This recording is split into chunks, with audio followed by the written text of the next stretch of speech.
वो सरकार, हम कबीर के साथ घर जा रहे हैं। हाँ, वो बाहर ही है। मेरी गाड़ी बाहर खड़ी है, तुम उसमें घर चले जाओ, कुछ दिन रहकर वापस आ जाना। चलो नूर अफरोज। नूर अफरोज कहीं नहीं जाएगी, सिर्फ तुम जाओगी।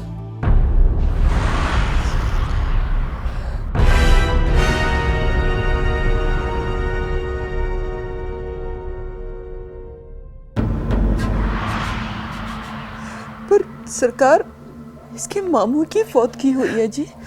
जो भी हो, तुम जाओ और कुछ रोज रहकर वापस आ जाना। गाड़ियां आती जाती रहती हैं। कबीर के पास मेरा नंबर है, तुम फोन कर देना, तुम्हें भी कोई गाड़ी लेने आ जाएगी। मुझे जाने थे बड़े सरकार, मैं बाबू के जीते जीते उनसे मिल नहीं सकी। कम से कम उनके मरने के बाद उस घर में चली जाऊंगी। मेरे मामू ने मुझे बाप बन के पाला था जी। तुम्हारा वहां जाना मुनासिब नहीं है बेटा। आखिर आप इसे जाने क्यों नहीं दे रहे? मैंने कहा ना, इसका वहां जाना मुनासिब नहीं है। मैंने तो इनकी आज तक कोई ऐसी दुश्मनी नहीं देखी जिसकी वजह से ये यहाँ आई थी। अब अगर मलका अपनी बेटी को वापस ले जाना चाह रही है तो ले जाने दे। वैसे भी आप जबरदस्ती किसी को अपनी पनाह में नहीं रख सकते। बीबी, मेरा ख्याल है कि आप इस मामले के बारे में ज्यादा नहीं जानते हैं, इसलिए आप खामोश रहें। ये तो सच है, मैं वाकई ज्यादा नहीं जानती, लेकिन वक्त के साथ जान जाऊंगी। फिलहाल मैं आपको इतना बता दूं कि मैं एक जवान लड़की की जिम्मेदारी नहीं ले सकती, इसलिए आप इसे अपनी मां के साथ रवाना कर दें। ठीक है, इस जवान बच्ची की जिम्मेदारी मैं लेता हूं। मलका, तुम जाओ।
चले। तू अकेली आ रही है? नूर अफरोज कहाँ है? उसे इजाजत नहीं मिली। मलका चाची, आप बेफिक्र हो जाए, मैं खुद नूर अफरोज को वहां लेके आऊंगा। मैं खुद ताया सरकार से बात करूंगा और मुझे यकीन है कि मैं उन्हें मना लूंगा। आप क्यों फिक्र करती हैं उसकी? मैं हूं ना। आप आए, गाड़ी में चले। हमारी वैगन खड़ी है, उसकी जरूरत नहीं है। नहीं नहीं, हम गाड़ी में जाएंगे, हुक्म है। तो चल। चल मेरे साथ बैठ, आजा।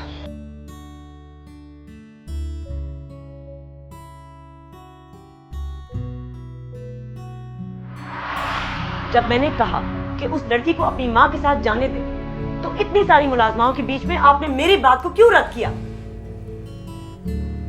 मैं आपसे बात कर रही हूं साईं, मेरी बात का जवाब दें आप। आज तक इतनी मुरीदियां आई और गईं, आपने कभी भी किसी मामले में मेरी बात को रद्द नहीं किया, बल्कि हमेशा उनको मेरे हवाले करके आप तो भूल ही गए। आखिर क्या है इस लड़की और उसकी मां में जो हर बार ये मेरे सामने आके खड़ी हो जाती हैं?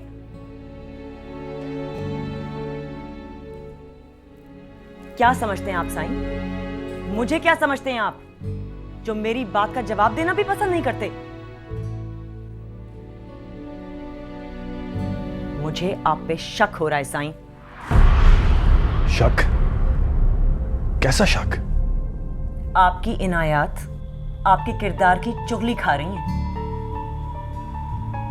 क्या मतलब? मतलब ये कि मलका और उसकी बेटी के मामले में आपने मुझे बिल्कुल साइड पे कर दिया है। उनसे ताल्लुक रखने के लिए आपको किसी की जरूरत ही नहीं। आधी रात थी, लेकिन उसको इत्तला देने के लिए आपको किसी की जरूरत पेश नहीं आई। आप खुद चले गए उसे बुलाने के लिए। वो अपने भाई का गम आपके साथ शेयर कर रही थी, और रात की तन्हाई में आप उसके कंधे पे हाथ रखते रखते रह गए।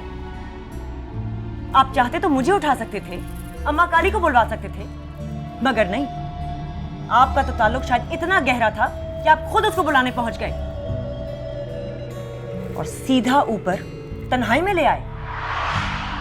इस घर में पहले भी मुलाजमाओं की अजीजों की मौत हुई है, और आप ज्यादा से ज्यादा मुझे कहते थे कि ख्याल रख लो, या अम्मा काली को। तदफीन वगैरह के इंतजामात गामू देख लेता था। मगर इस बार आप तो खुद भाग भाग के ऐसे इंतजामात कर रहे थे जैसे आपका कोई गहरा रिश्ता हो।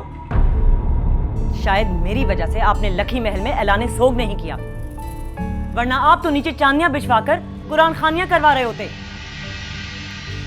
आखिर क्या वजह है उस लड़की को वहां ना भेजने की?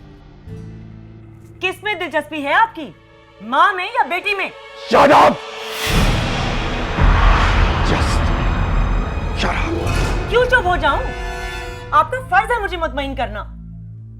जब इतना कुछ अजीब लगेगा तो मैं बेजुबान बनके चुप नहीं रह सकती। क्या गलत देखा है आपने? किसी इंसान के भाई की मौत पर बेचैन हो जाना और जाकर उससे इत्तला देना, उसके रोते सिसकते वजूद को तसल्ली देने के लिए उसकी तरफ हाथ बढ़ाना, अपने गरीब कारी और गांव के हाफिज के बेटे की नमाज जनाजा करवाना, उसकी तनफीन के इंतजामात का खुद जायजा लेना। आपको अच्छी तरह से पता है कि वो हाफिज फजलदीन का बेटा था, जिसने हम सबको कुरान पढ़ाया है। फिर भी उसकी बेटी को अपनी मां के साथ ना जाने देना भी एक अजीब बात थी, जबकि मैं साफ उसको भेजने के हक में थी, और मैंने सरेआम आपके इस फैसले की मुखालफत की है। जहां तक मुझे याद है, मैंने पूरी जिंदगी में आपसे किसी बात पर इख्तलाफ नहीं किया, और अगर अब मैं किसी बात पर एग्री नहीं करता तो क्या उसकी वजह से मुझे अपने किरदार की आपके सामने सफाई पेश करनी पड़ेगी? एक बच्ची जो मेरी बेटी की उम्र की है, पूरे लखी महल के सामने मैंने उसे अपनी बेटी कहा है। आप उसकी वजह से मेरे किरदार पर एक सवालिया निशान लगाएंगी? आपका जो दिल चाहता है सोचें, जो जी में आए कहें। मैं अब आपको हरगिज़ मुतमईन करने वाला नहीं। उम्र के इस हिस्से में आके मैं आपको 28 साल शौहरों की तरह अपनी शराफत का यकीन दिलाऊं, ये नहीं होगा मुझसे। अगर आपने अपने दिल में शक का बीज बो ही दिया है, तो फिर उसे बदगुमानी की खाद और अनापरस्ती का पानी देकर खूब उगाएं, खूब परवान चढ़ाएं उसे। मैं सफाई की आरी लेकर उस दरख्त को काटने नहीं आऊंगा। ठीक है, तो फिर मेरा ये फैसला है कि मलका अब इस घर में वापस नहीं आएगी और आप उसकी बेटी को भी वापस भिजवाएंगे। अगर ये जिद है तो फिर मेरी भी जिद है। वो दोनों इस घर में आएंगी भी और यहां रहेंगी भी। देखता हूं कौन सी ताकत उन्हें यहां से निकालती है।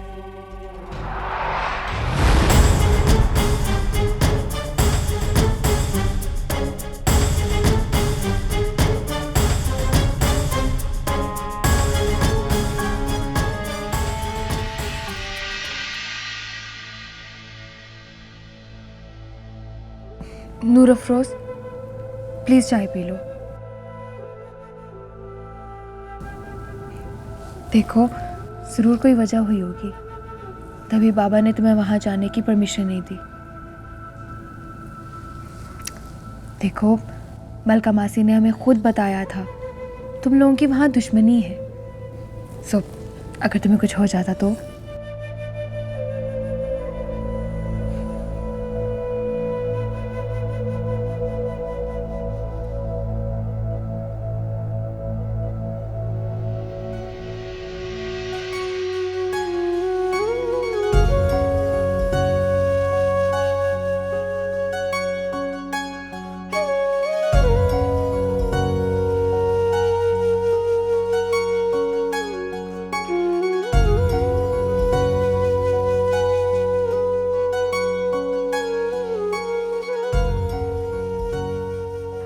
अभी तक तुम यहीं बैठी हुई हो। जाओ जाके गेस्ट रूम में आराम करो।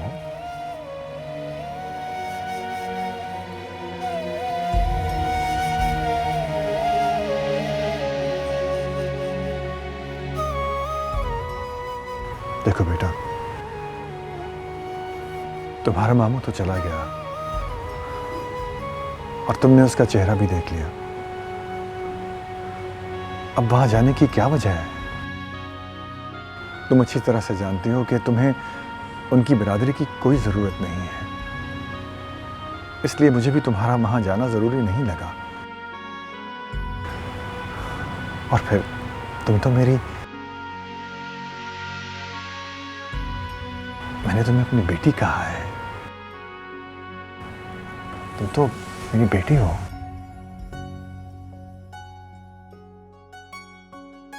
देखो बेटा, तुम्हें वहां जाने की कोई जरूरत नहीं है। तुम्हारी मां वहां चंद रोज रहकर वापस आ जाएगी।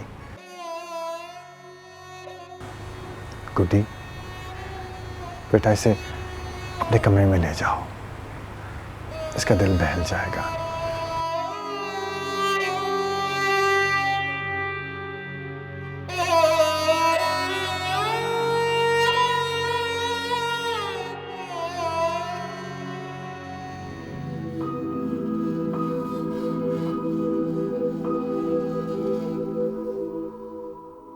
नूर अफरोज, चलो शाबाश, अब ये चाय पियो, चलो। मुझे नहीं पीनी गुड्डी बीबी। चलो मेरे कमरे में चलते हैं, तुम थोड़ा बेहतर महसूस करोगी। मुझे नहीं जाना, मेरा दिल नहीं है। गुड्डी, क्यों मिन्नतें कर रही हो उसकी? जब उसको भूख लगेगी तो वो खा लेगी।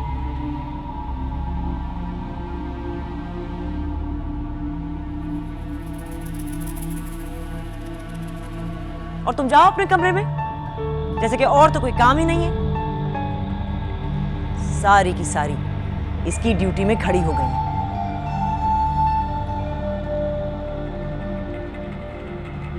जाहिल औरतों का तो रिएक्शन ही अजीब होता है मौत मैयत में। खाना पीना छोड़ देंगी ताकि सारा जमाना इनकी मिन्नतें करता फिरे।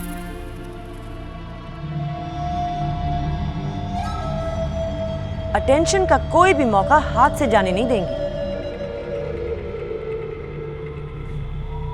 जैसे कि खाना पीना छोड़ दिया, ओढ़ना पहनना छोड़ दिया। ये क्या जिंदगी भर चलेगा?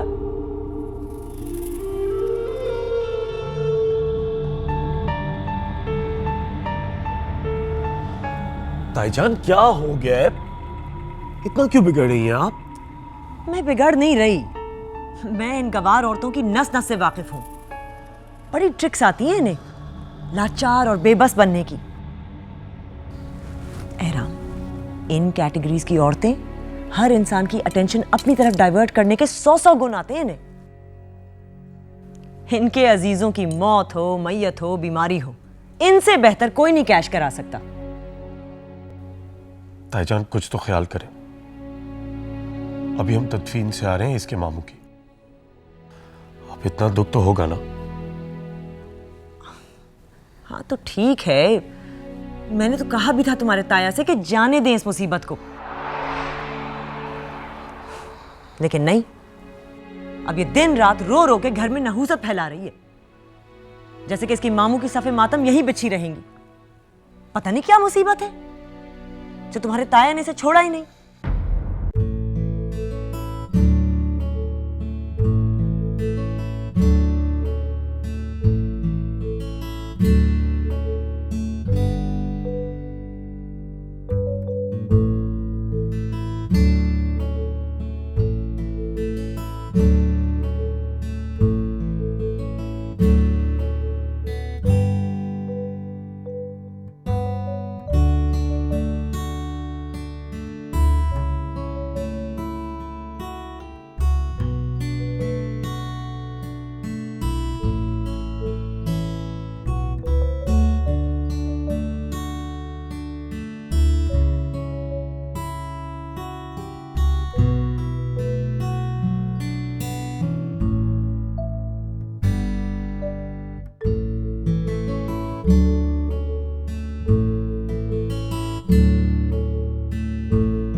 शहनाज, जी छोटे सरकार।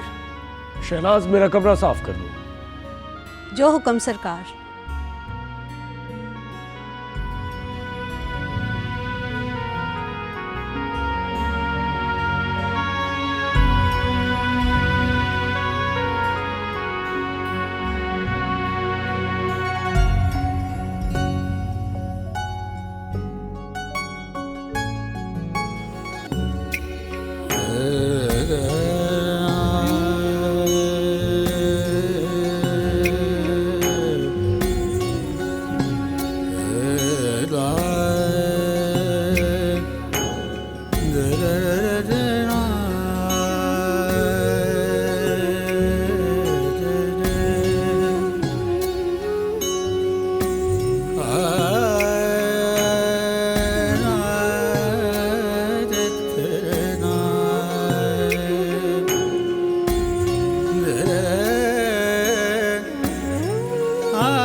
आप कब आए?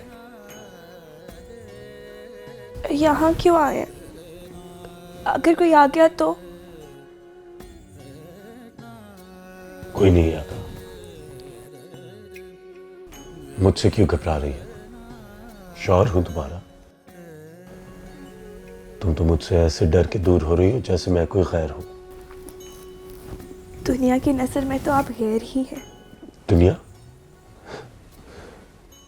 कैसी दुनिया? इस वक्त तुम्हारे साथ कोई दुनिया नहीं। देखिए, इस वक्त मैं आपसे बहस नहीं कर सकती।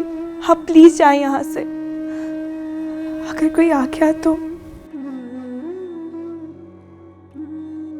ये लो, पहले इसे खत्म करो। मैं पी लेती हूँ। प्लीज आप यहाँ से चले जाएं। भाई पहले इसे पी लो, मैं चला जाऊंगा।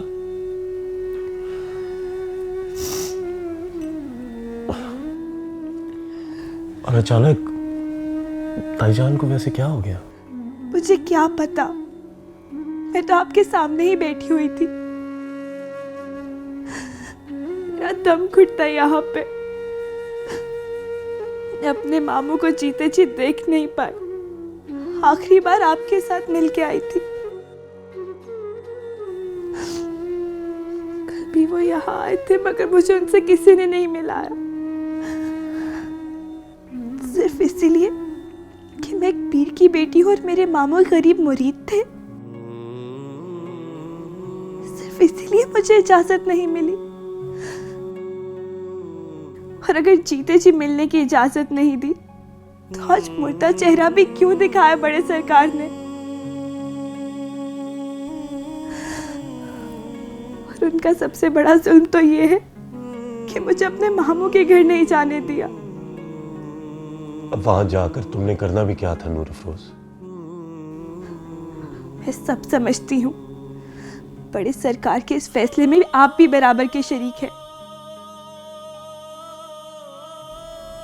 आपको मुझ पे भरोसा ही नहीं। सिर्फ कबीर की वजह से आपने मुझे नहीं जाने दिया। नहीं, ऐसी कोई बात नहीं है। ऐसी ही बात है। सिर्फ इसीलिए कि वो मुझे पसंद करता था, मुझसे शादी करना चाहता था।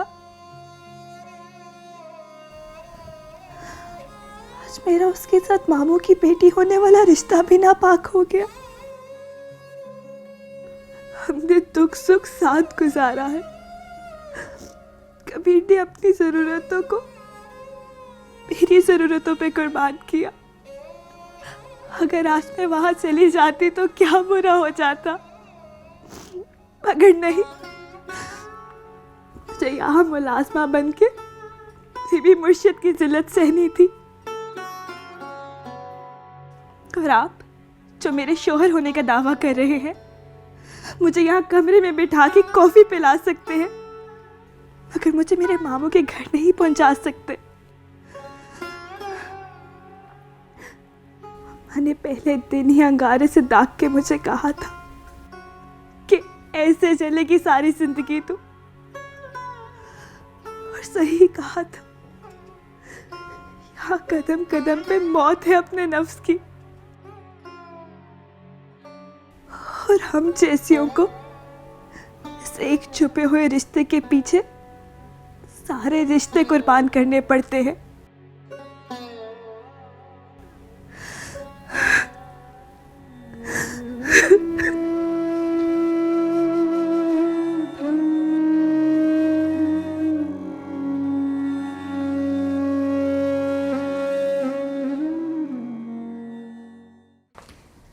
गुड्डी बीबी, ये रहा नूर अफरोज का नाश्ता। आहिस्ता, अम्मा को पता ना चले।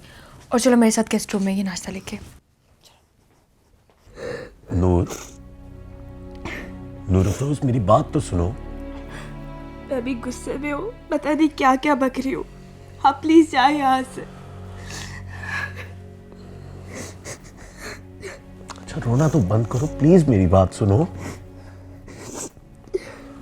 सर तो उठाओ थोड़ा सा। नूर अफरोज, तुम्हें मेरी कसम,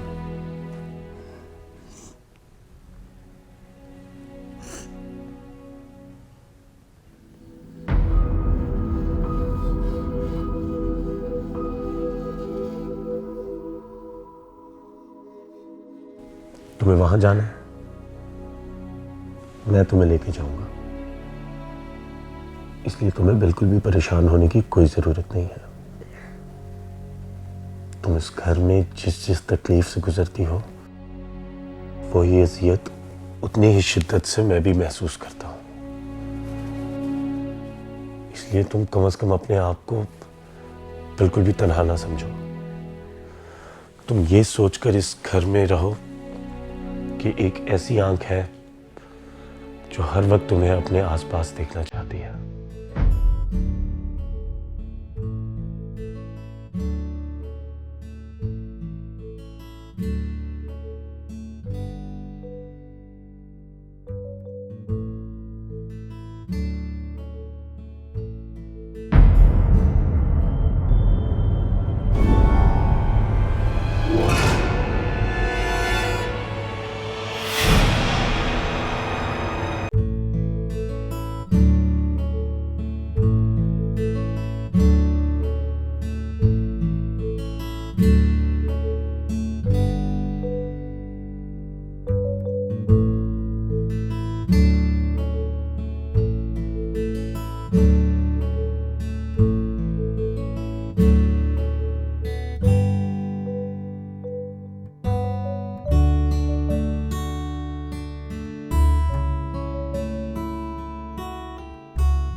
वाले का नाम मेरे मुकद्दर में लिख भी दिया है तो उसे इस नाम के साथ बदल दे मेरे मालिक।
पता लग गया ना?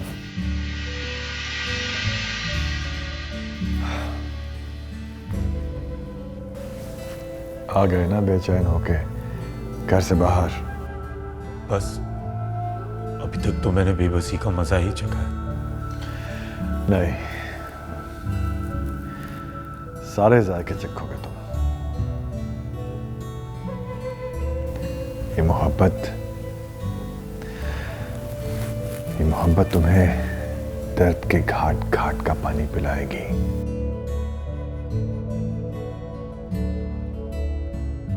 बेबसी का, बेचारगी का, बेचैनी का, बेरहमी का। खैर, बेरहमी का नजारा तो आज मैं देख ही चुका हूं। एहराम, इन हालात में मैं बस उनके लिए इतना ही कर सकता था, लेकिन फिर भी पकड़ा गया। मतलब ये कि तुम्हारी ताई को शक हो गया है। कल रात को मैं और मलका लाइब्रेरी में थे। उसी वक्त मौत की खबर आई और शायद मलका के रोने से तुम्हारी ताई उठकर बाहर आ गई। मेरे अंदाज से उन्हें उन लोगों के लिए एक्स्ट्रा अपनायत का अंदाजा हो गया, जिसके बाद उसका ये फैसला है कि वो अब इस घर में नहीं रहेंगी। इसी वजह से वो अभी नूर अफरोज पे बिगड़ रही थी। अब क्या होगा? क्या ये वक्त है दोनों राज खोलने का? नहीं, अभी कहाँ यार। ये छुपन छुपाई का खेल उस तूफान से ज्यादा आसान है जो बाद में आएगा।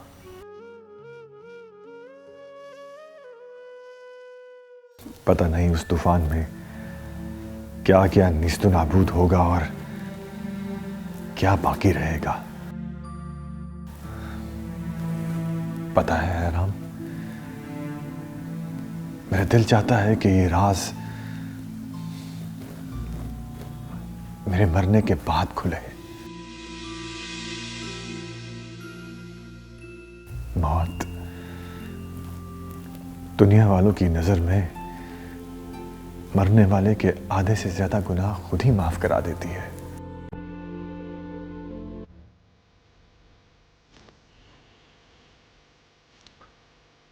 फिलहाल मुझे ये बताएं कि नूर अफरोज को उसके मामू के घर क्यों नहीं जाने दिया? हमारे घरों की बहू बेटियां इस तरह नहीं जाती मुरीदों के घरों में।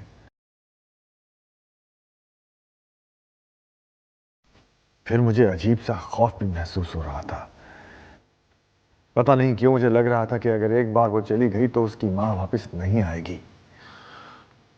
ताया सरकार, नूर अफरोज मेरी बीवी है, वो कैसे नहीं लौट के वापस आएगी? तो क्या मलका मेरी बीवी नहीं थी? इतना बड़ा बोल ना बोलो एहराम। ये जो हालात होते हैं ना, ये इश्क की जबान काट कर उसे गूंगा कर देने की सलाहियत रखते हैं। वो वक्त और था, अब मोहब्बत काफी मुंहजोर और आजाद हो गई। हर आशिक को ऐसा ही लगता है।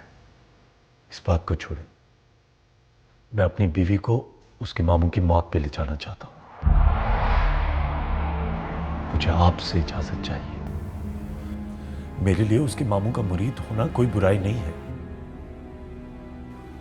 जब मर्द मोहब्बत हर फर्क मिटा के कर सकता है, तो शादी के बाद भी हर ऊंच नीच मिटा देनी चाहिए। मैं तो कहता हूं आपको भी वहां जाना चाहिए। जब मोहब्बत बख्त सुभान बनकर की थी, तो फिर शौहर बनकर पीर बख्त सुभान ना बने। जिस शख्स ने आपकी बीवी को अपनी छत, आपकी बेटी को अपनी बेटी बनाकर पाला, बड़ा किया, उसका बहुत हिसाब निकलता है आपकी तरफ ताया सरकार।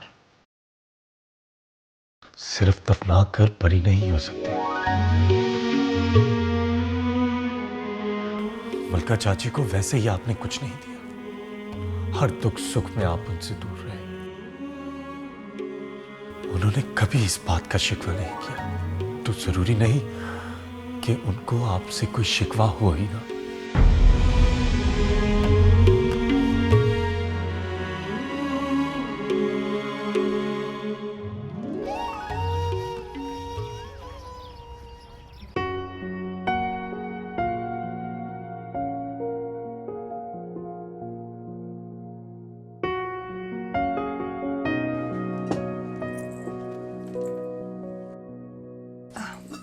बाबा, अम्मा ने दोपहर को भी कुछ नहीं खाया था।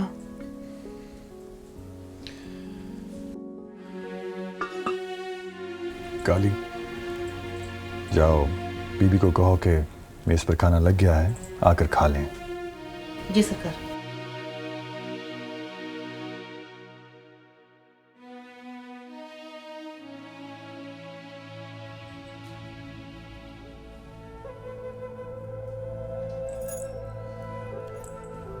बीबी मुर्शद,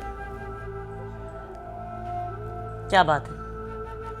वो जी बड़े सरकार बुला रहे थे, कह रहे हैं आके खाना खा लें। उनसे कहो मुझे खाना नहीं खाना। जी वो बुला रहे थे। तुमसे कहा ना, उनसे कहो मुझे खाना नहीं खाना।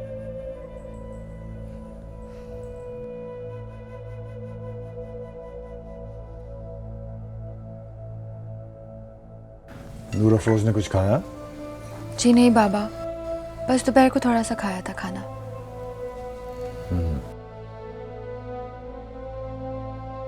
बड़े सरकार, वो नहीं आ रहे।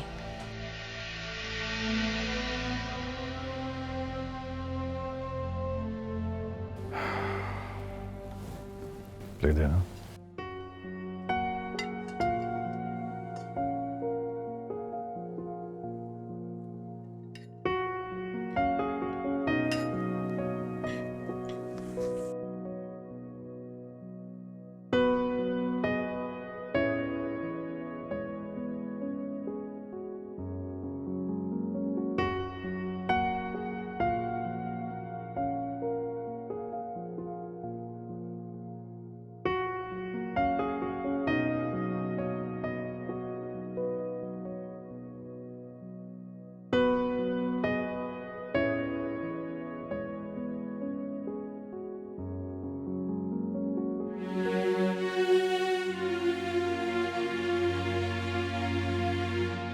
लगता है बड़ी ज़बरदस्त लड़ाई हुई है अम्मा से, तभी तो खुद खाना लेके जा रहे हैं अम्मा को मनाने के लिए।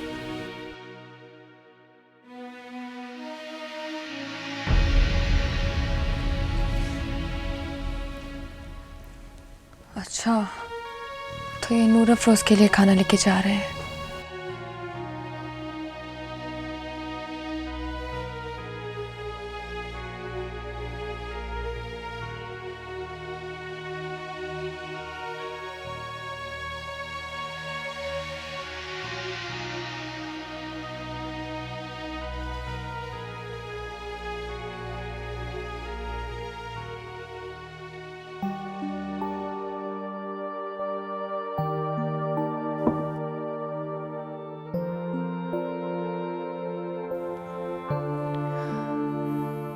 लो बेटा, खाओ।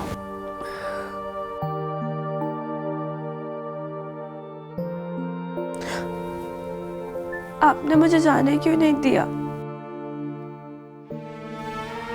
आपके लिए वो किसी मुरीद का घर होगा, मेरे लिए वो मेरा घर था। वो घर जिसने आपकी छत की कमी पूरी की। देखो बेटा, तुम्हारी जगह अगर बनफ्शे भी होती तो मैं उसे भी ना जाने देता। और फिर तुम इतने बरसों बाद मुझे मिली हो। सच पूछो तो मेरा दिल ही नहीं माना कि मैं तुम्हें जाने दूं। पर मुझे जाना है अब्बा जी। जब तुम ऐसे लाड से मुझे अब्बा जी कहकर जिद करती हो तो मेरी रगों में खून के बजाय खुशी दौड़ने लगती है। पर ये मेरे सवाल का जवाब नहीं है। वो हमारा घर है उसे वहां जाना है। कबीर का दुख हमारे अलावा कोई भी नहीं बांट सकता।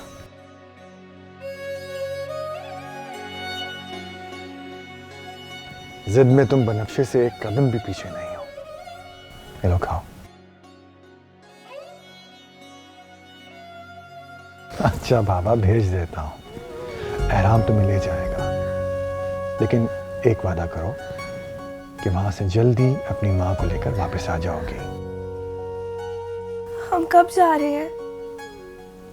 ये प्लेट खत्म करते ही। थैंक यू अब्बा जी।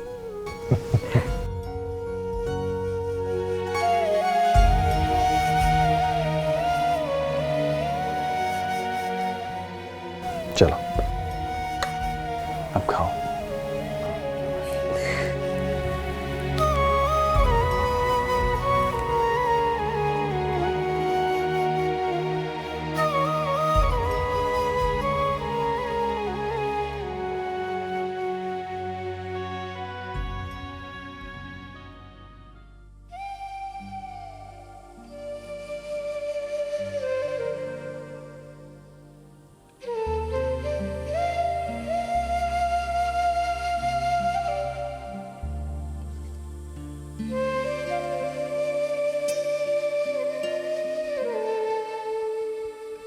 ताईजान, अब खाने से कैसी लड़ाई? एहराम, मुझे इस वक्त बहुत गुस्सा आ रहा है। चले जाओ कमरे से बाहर। खाना खिलाए बगैर तो मैं नहीं जाने वाला। क्यों? जब मेरे शौहर को मेरी कोई परवाह नहीं है तो तुम क्यों परेशान हो रहे हो? अरे ताईजान, उनको आपकी बहुत परवाह है, और वैसे भी वो वही करेंगे जो आप उनसे कहेंगी। खाक, मामूली मुलाजमा को तो घर से बाहर करने से रहे, वही होगा जो मैं चाहूंगी। पर उन्होंने मुझे ऐसे ही कह दिया होगा कि लाहौर जाते वक्त तुम नूर अफरोज को उसके घर ड्रॉप कर देना।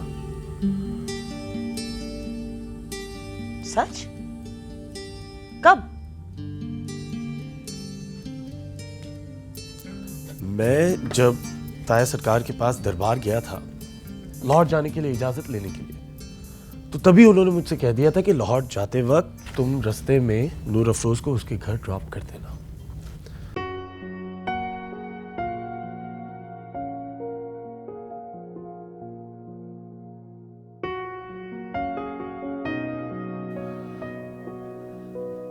अच्छा, अब खाना खा लीजिए और नाराजगी छोड़िए एक दूसरे से। सुनो, वो हमेशा के लिए भिजवा रहे ना नूर अफरोज को? अब इस बात का तो मैं कुछ नहीं कह सकता। जब वो यहां आई थी तब कौन सा हमें बता के आई थी कि वो हमेशा के लिए आ रही हैं। इस बार अब अगर वो जा रही हैं तो मुझे नहीं पता कि वो क्या हमेशा के लिए जा रही हैं या फिर सिर्फ इसी वक्त के लिए।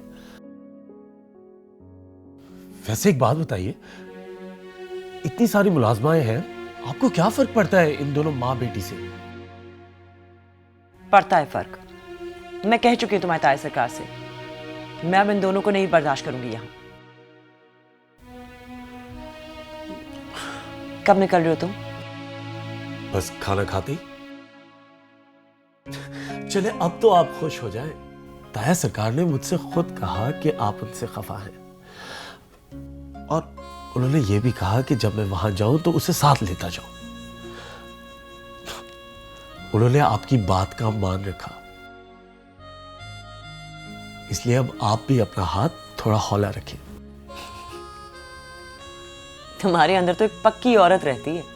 अरे वो मर्द ही क्या जिसके अंदर एक औरत छुपी हुई ना हो ताईजान। ये जो आपको मोहब्बत, कुर्बानी, इंकिसारी इन लोगों के अंदर नजर आती है ना, ये सारे काम उनके अंदर छुपी हुई औरत ही उनसे करवा रही होती है। अब मर्द अगर औरत ना बने तो जाबिर बन जाता है। ताकत का नशा उसे जानवर बना देता है। वैसे अच्छा बस, मत बोल अपने ताया वाला फलसफा। जल्दी जल्दी खाना खाओ और निकलने की करो।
सुनो, आगे आ जाओ। क्यों? पहली बात तो ये कि मैं तुम्हारा ड्राइवर नहीं हूं, और दूसरी बात ये कि तुम मेरी बीवी हो। अगर किसी ने देख लिया तो? हम गांव से काफी आगे आ चुके हैं, चलो आगे आ जाओ।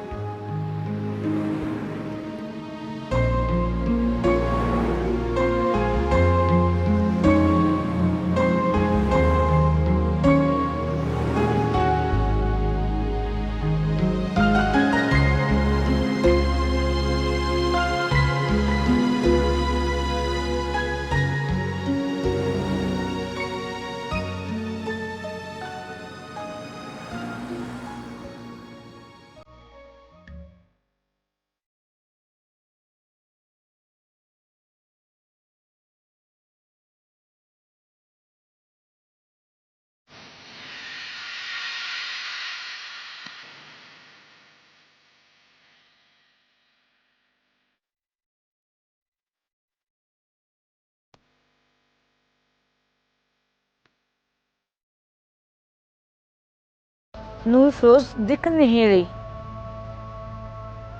उसका ब्याह करवा दिया मैंने। कहाँ?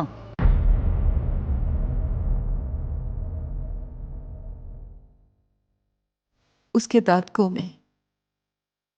तुम्हारी मर्जी, हक तो मामू के बेटे का था, घर का बच्चा थे, एक साथ पले बड़े थे।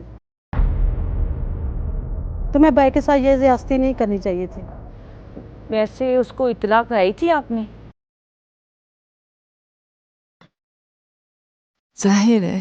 तो आई क्यों नहीं? जो ससुराल वालों की मर्जी। हाय मलका, कि जालिम के हवाले कर दिया बेटी को।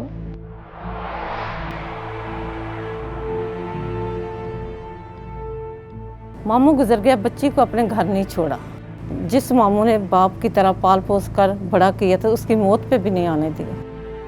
वैसे नूर फिरोज के दाद के है बड़े जालिम लोग, उनसे तुझको सुख दिए जो अपनी बेटी उठा कर उनको दे दी।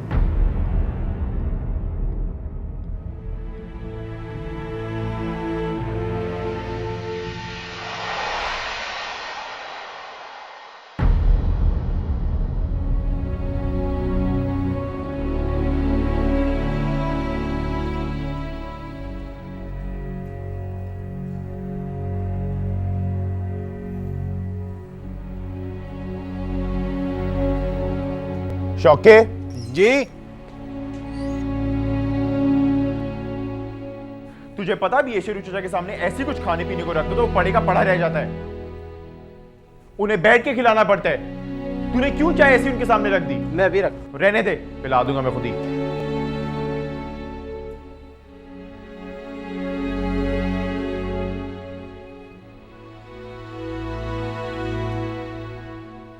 चाय पी ले। अच्छा मलका, हम चलते हैं। ले चाचा, चाय पी ले। शाबाश। अल्लाह आपको सब्र दे। मेहरबानी।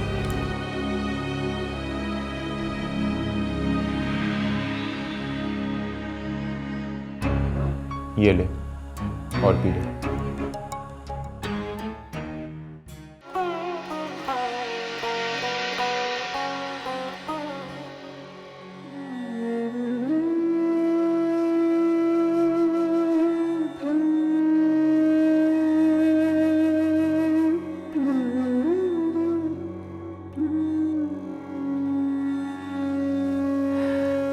कबीर बेटा, तू भी कुछ खा लेता। खा लिया था मर्दों में।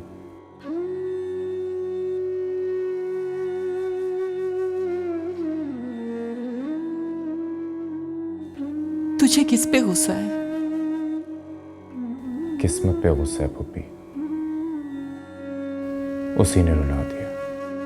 तू ऐसा कर, तू मुझे बुरा भला कह दे, अपना सारा गुस्सा मुझ पे निकाल दो।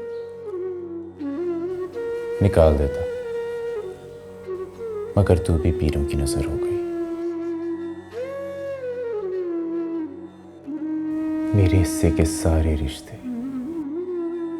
पीरों की चौखट पर राख हो गए। उन्होंने भाऊ की तदफीन के लिए कितना कुछ किया है।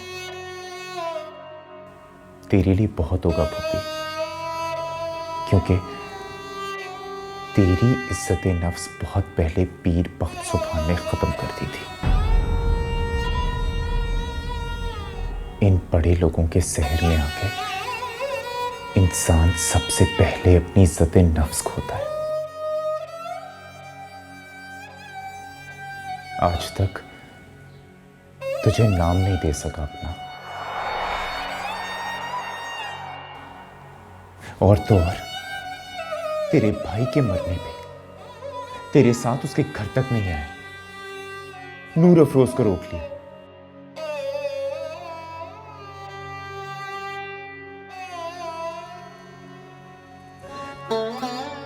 फूफी, तुझे नूरी की शादी मेरे साथ नहीं करनी थी, ना करती, मगर बार बार डसे जाने के बावजूद तूने नूर अफरोज को उनके हवाले कर दिया। एक और गुमनाम रिश्ता, अब उसका भी नाम नहीं बता सकती।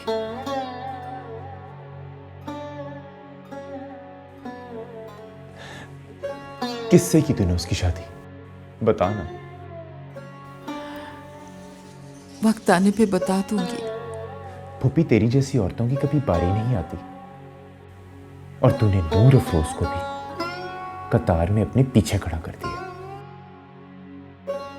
तुझे पता है अब्बा को कितना दुख हुआ था कि तू उससे नाम छुपा रही, वो तेरे लिए गैर हो गया। सारा रास्ता मुझे तसल्ली देते रहे। शेरू चचा को देख के बार बार हॉल जाते।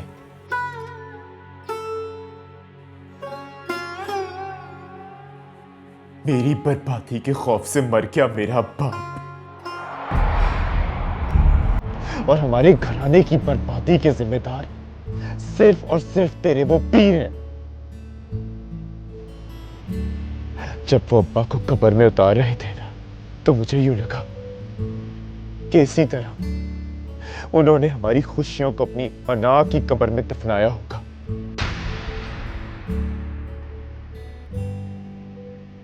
जहर लगते हैं मुझे तेरे ये पीर।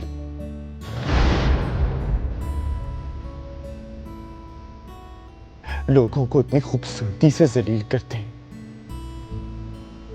कि इंसान एहतजाज भी ना कर सके।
क्या करते हो कबीर? कितनी देर से दरवाजा खटका रही हूँ। अरे तो वाकई दरवाजा बज रहा है।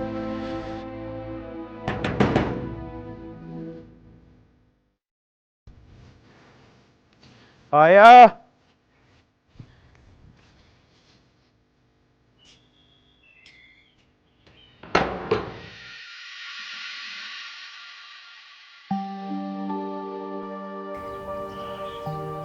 पता है, मुझे अभी भी लग रहा था कि तू दरवाजे पे खड़ी है, और ये सच भी हो गया। अस्सलाम वालेकुम।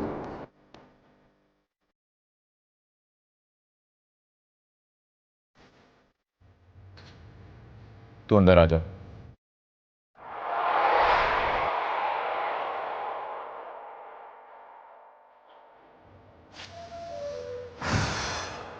ये भी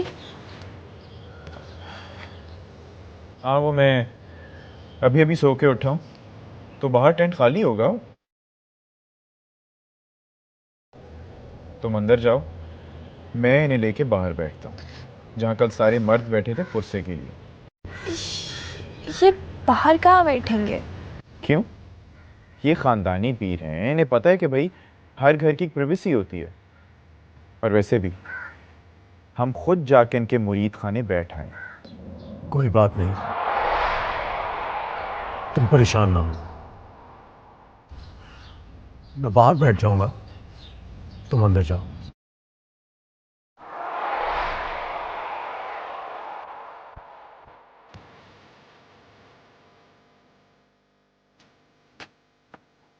आप बैठिए बाहर, मैं आता हूँ भी।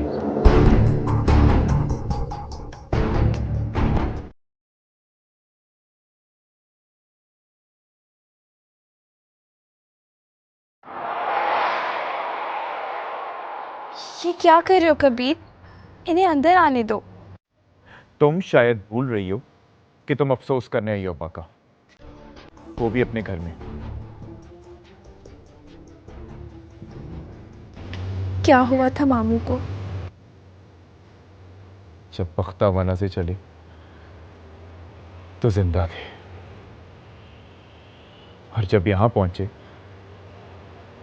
तो मुर्दा। पर कोई बीमारी, कोई तकलीफ, कुछ तो होगी। कुछ नहीं, बर्बादी की तरह मौत भी दबे पांव आई। कैसी बर्बादी? कैसी बर्बादी? क्या ये कम बर्बादी है कि हम लोग तुम्हारे लिए गैर हो गए? ये कैसी बातें कर रहे हो कबीर? मैं तुम लोगों के लिए कभी गैर नहीं हो सकती। बस जगह बदल गई। किस्मत ने मुझे किसी और जगह रख दिया और तुम लोगों को किसी और जगह। कौन है कबीर? अम्मा, मैं आई हूँ।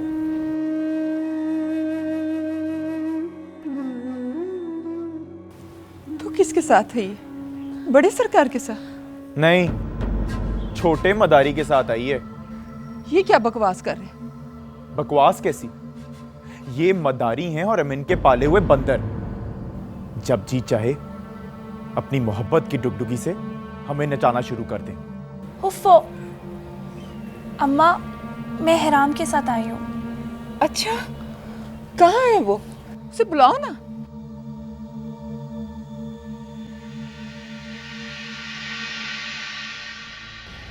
छोटे सरकार, आप यहाँ क्यों बैठे हैं? वो मुझे कहा गया था कि यहाँ सारे मर्द बैठे हैं, इसलिए मैं यहीं बैठ गया। नहीं नहीं, आप अंदर चलें, बाहर तो गैर बैठते हैं, आप तो हमारे अपने हैं। वैसे मुझे कोई प्रॉब्लम नहीं, मैं यहाँ ठीक हूँ। कैसी बातें करते हैं? ये तो पागल है। चले आप अंदर। तुझे किसने कहा बाहर आने के लिए? चल जा अंदर।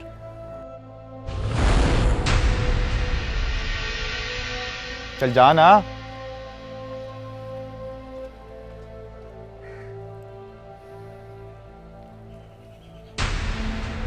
चले आप अंदर आए।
पानी देने दो।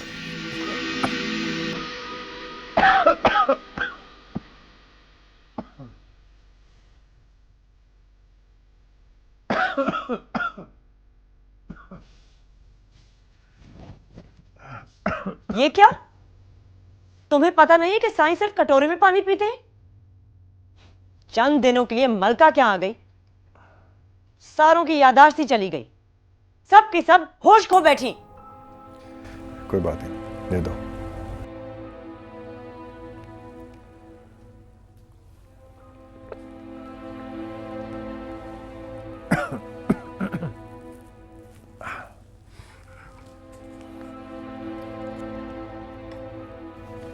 एहराम लाहौर पहुंच गया?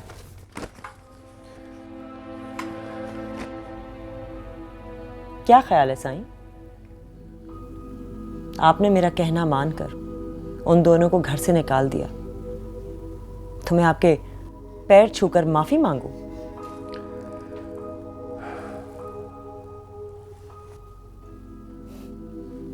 दो मुरीदनियां आईं और गईं। इन आती जाती औरतों की वजह से आप मुझसे बात करना छोड़ देंगे? आपको मुझसे बात नहीं करनी बीबी, आपको कंफर्म करना है कि उन दोनों को हमेशा के लिए भेजा गया है या नहीं। चले यूं ही सही। अब मुझे अपनी बात का जवाब दें। मैं जरूरी नहीं समझता।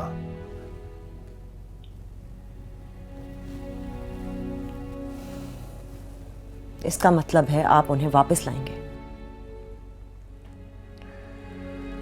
वक्त के पास हर सवाल का जवाब होता है।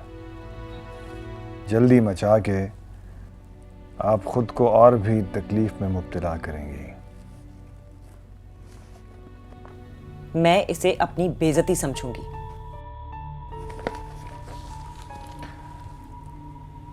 अगर इतनी सी बात से आप बेइज्जत होती हैं तो इसका मतलब है कि आपने अपने रुतबे का वकार खो दिया है। आखिर आपको उनमें इतनी दिलचस्पी क्या है? अना बीबी, अना। जिस तरह आप बेचैन हो गई हैं, मैं भी बेचैन हो गया हूं अपनी अना के हाथों। अच्छा, मैं हार मानती हूं, लेकिन मेरी आपसे एक गुजारिश है। आप उन दोनों को अब इस घर में वापस नहीं लाएंगे। मैं नहीं रखूंगी उनको इस घर में। मेरी भी आपसे गुजारिश है कि आप उन्हें यहीं रहने दें।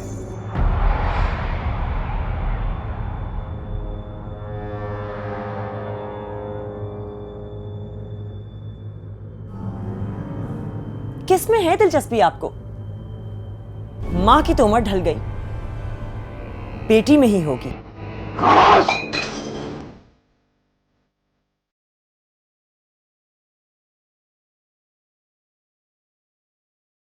ज़बान को लगाम दो, बीबी मेहरबानों की बहन। मेरी जिंदगी में बदज़बान और बद इख्लाक औरत की कोई गुंजाइश नहीं।